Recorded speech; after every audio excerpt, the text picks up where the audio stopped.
Pertama, Anda tertindas. Yang kedua, Anda merasa dizalimi. Yang ketiga, Anda merasa dimiskinkan. Perjanjian antara Kementerian Kesehatan dengan Bill Gates itu mensahkan bahwa tahun depan akan ada pandemi yang lebih mematikan dari COVID-19. RUU Undang-Undang Kesehatan Omnibus Law itu malah sesungguhnya sedang diserahkan kedaulatan kesehatan itu kepada dunia internasional. Hampir seluruh hajat hidup orang banyak di negeri ini sudah tergadaikan. Cuma tinggal satu, sektor kesehatan. Kalau kita merasa kita tertindas, kalau kita merasa bahwa posisinya kita dimiskinkan, bahwa kita merasa dizalimi, diperlakukan tidak adil, terhina, dan harkat martabat kita menurun, dan sementara elitnya seperti itu, kesalahannya ada di mana? Kesalahan pada dua tempat. Kesalahan sistem dan kesalahan pemimpin.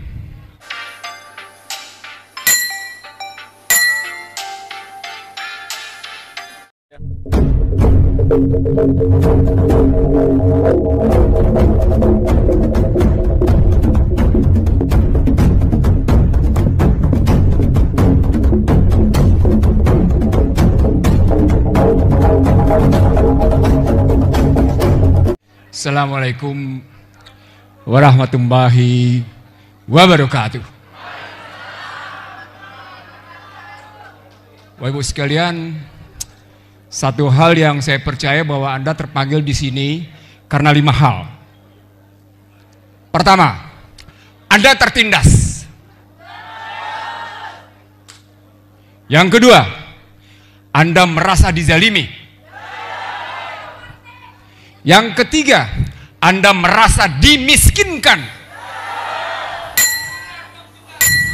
Yang keempat, Anda tidak merasa, tapi sedang diperlakukan, dihina. Yang terakhir, sesungguhnya bangsa ini harkat martabatnya sedang meleleh. Pada saat yang sama, Amerika menghadapi serangan-serangan drone di Ukraina. Saat yang sama terjadi pembicaraan di Singapura, Indo-Pacific Treaty Organization, dan bangsa ini tidak jelas mau kemana.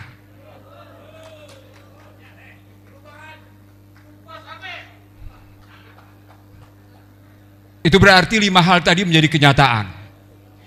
Yang kedua, Bapak Ibu sekalian, kalau kita lihat dalam kondisi regional sekarang,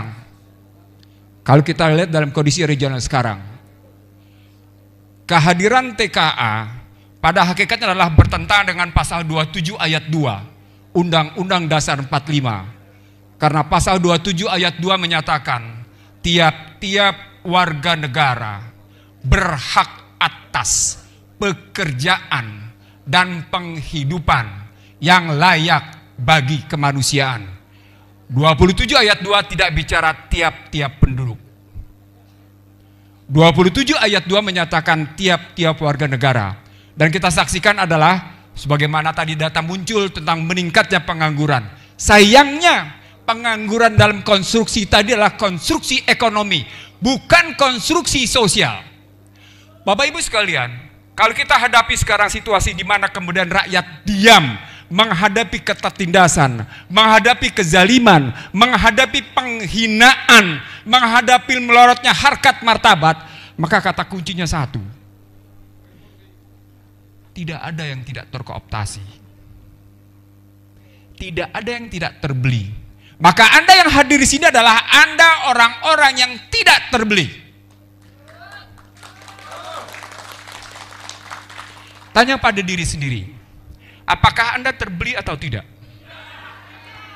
Maka kalau Anda menyatakan Anda tidak terbeli, hadapi 2024 dengan situasi yang sesungguhnya lebih mengerikan dari yang sebelum-sebelumnya. Pertama, perjanjian antara Kementerian Kesehatan dengan Bill Gates itu mensahkan bahwa tahun depan akan ada pandemi yang lebih mematikan dari COVID-19. Kalau sebelumnya adalah simulasi global pandemi di Universitas Johns Hopkins, maka pernyataan terakhir adalah mereka mengancam lewat dua pernyataan, Bill Gates dan Tedros Adhanom Ghebreyesus, yang menyebut pada 2024 akan ada pandemi yang lebih mematikan dari COVID-19. Pertanyaan, adakah pemerintah siap melindungi bangsanya? Apa buktinya? Biar Anda bilang tidak? Undang-Undang Kesehatan Omnibus Law itu malah sesungguhnya sedang diserahkan kedaulatan kesehatan itu kepada dunia internasional. Saya ulang, RUU Omnibus Law Kesehatan itu malah sedang menyerahkan kedaulatan kesehatan, sedang diserahkan ke panggung internasional. Dan itu berarti Anda tunduk pada International Health Regulation yang diamandemen oleh Amerika dan akan berlaku segera pada 2024. Yang pertama, saya tidak melihat ada satu unsur komponen bangsa ini yang betul-betul merespon apakah kita akan makin tergadaikan atau tidak. Hampir seluruh hajat hidup orang banyak di negeri ini sudah tergadaikan. Cuma tinggal satu, sektor kesehatan. Indonesia menerapkannya dari Peduli Lindungi menjadi Satu Sehat. Saya ulang, Indonesia mengubahnya dari Peduli Lindungi menjadi Satu Sehat. Satu Sehat adalah kata jiplak dari One Health. One Health diambil dari Badan Kesehatan Dunia dan itu mengaplikasikan bahwa seluruh masyarakat dunia harus tunduk pada ketentuan-ketentuan Badan Kesehatan Dunia. Tidak terkecuali Indonesia, dan itu berarti tidak ada negara berdaulat di bidang kesehatan. Catatan pertama. Catatan kedua, dalam waktu singkat akan berlaku central banking digital currency. IMF sudah menyatakan di bulan Juli ini kita melakukan e-dolar. Saat yang sama, Bapak Ibu sekalian, kondisi dolar dari pengaruhnya 52%, sekarang ini cuma tinggal 39%. Saat yang sama, yuan renminbi dari 10% naik menjadi 13%. Apa artinya? Bapak Ibu sekalian, ketika mereka memaksa digital currency dengan kondisi mata uang terbuka seperti itu, sesungguhnya sedang terjadi perang perekonomian berbasis digital. Dan kalau dihubungkan dengan situasi perang yang saya sebut tadi sebelumnya, maka yang terjadi sesungguhnya adalah perang tanpa perang. Maka persoalan ke depan adalah bagaimana kira-kira bangsa ini dilindungi oleh para pemimpinnya dalam mengatasi sebuah sistem moneter yang persepsinya ganda. Persepsinya ganda. Saya tidak yakin, maaf, tidak bermaksud merendahkan, Bapak-bapak ibu sekalian memahami betul apa yang sesungguhnya di balik digital currency itu. Karena kata kunci berikutnya adalah sebuah permainan persepsi di mana uang didigitalkan lalu ditransaksikan. Dan pada saat yang sama, hal yang ketiga, hanya satu negara yang terus-menerus menumpuk emas, yakni Amerika. Itu karenanya kajian mutakhir menyebutkan konflik tidak terjadi pada Ukraina, Rusia. Konflik tidak terjadi pada Selat Taiwan. Konflik tidak terjadi pada Laut Cina Selatan. Konflik terjadi pada Suriah. Lagi-lagi kita bertanya, apa sebenarnya maksud pembelian Mirage 2000-5 yang pada Juni 2009 sudah dinyatakan ditolak walaupun statusnya hibah. Dengan dasar pembelian sebesar 792,7 juta US dollar yang basis dananya adalah pinjaman. Juwono Sudarsono almarhum menyatakan itu tidak gratis. Itu ada biaya perantara. Bapak Ibu sekalian, dalam logika ekonomi internasional, saya ulang, dalam logika ekonomi internasional, ketika terjadi yang namanya pembelian, ada biaya transaksi. Ada biaya transaksi yang namanya transaction cost. Satu. Yang kedua, Kemarin disetujui juga pembelian maung. Bapak Ibu tahu Pak Maung? Tahu Maung? Mobil tempur. Mobil tempur yang untuk sipil harganya sekitar 700 juta, yang untuk versi militer harganya sekitar 800 sampai dengan 850 juta. Asal muasalnya hanya dipesan 7.000. Joko Widodo sebagai presiden mengizinkan pembelian menjadi 10.000. Pertanyaan, apakah ini dalam rangka memang mengatasi krisis di kawasan Asia Pasifik atau Indo-Pasifik, atau dalam rangka menyahuti pemilu 2024? Halo, tidakkah Anda sesungguhnya sedang dibuka ada sesuatu di balik transaksi ini? Halo, apakah Anda sesungguhnya sedang diajak untuk melihat setiap yang namanya menjelang pemilu pasti terjadi transaksi besar? Walaupun kelihatannya legal, tapi pasti ada biaya transaksinya. Bapak Ibu sekalian, sebagai penutup, kalau kita merasa kita tertindas, kalau kita merasa bahwa posisinya kita dimiskinkan, bahwa kita merasa dizalimi, diperlakukan tidak adil, terhina, dan harkat martabat kita menurun, dan sementara elitnya seperti itu, kesalahannya ada di mana? Tidak. Kesalahan pada dua tempat. Kesalahan sistem dan kesalahan pemimpin. Kesalahan sistem dan kesalahan pemimpin. Kalau kita mau menyebut bahwa kita bisa mengubah situasi dengan mengubah pemimpin, selama 15 tahun ini terbukti kita tidak bisa bikin apa-apa. Bapak Ibu sekalian, saya ingin mengatakan pada Anda,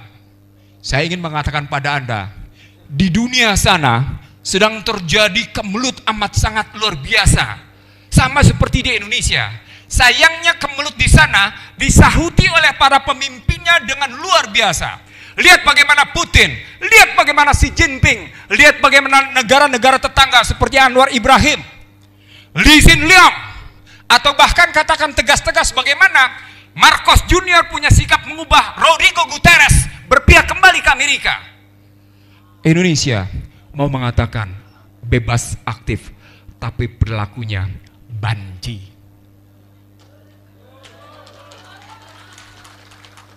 Anda mau menyatakan Anda punya keberanian, tapi sesungguhnya Anda pengecut. Kalimat saya terakhir ini sesungguhnya terjadi sejak awal ketika Anda tampil dengan bahasa yang saya pakai sepatu, pakai baju, pakai celana yang tidak lebih dari 100.000. Maka semua kita dikecoh habis-habisan.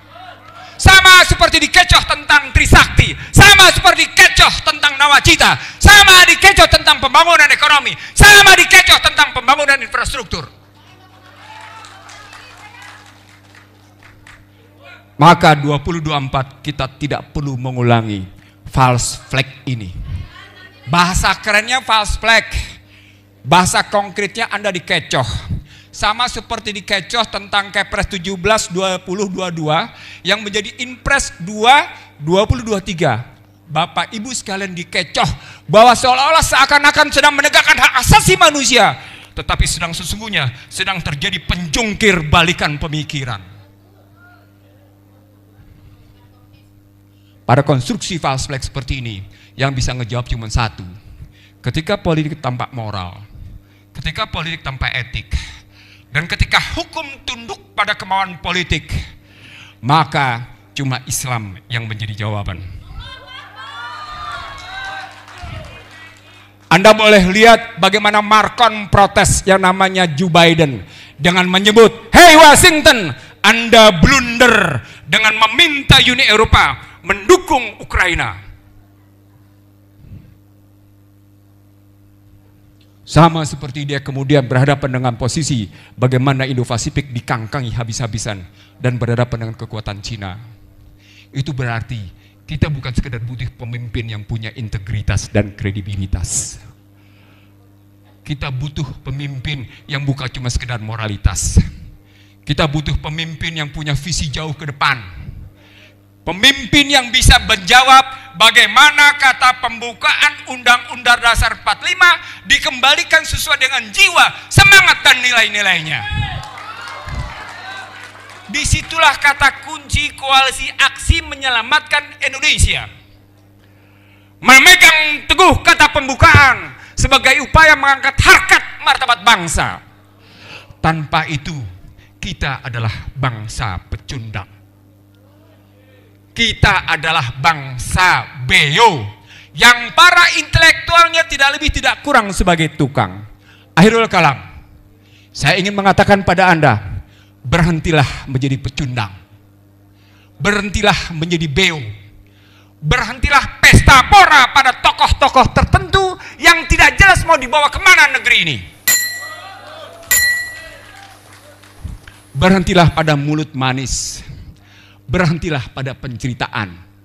Karena yang dibutuhkan adalah kesejatian. Wabillahi taufiq wal hidayah. Assalamualaikum warahmatullahi wabarakatuh.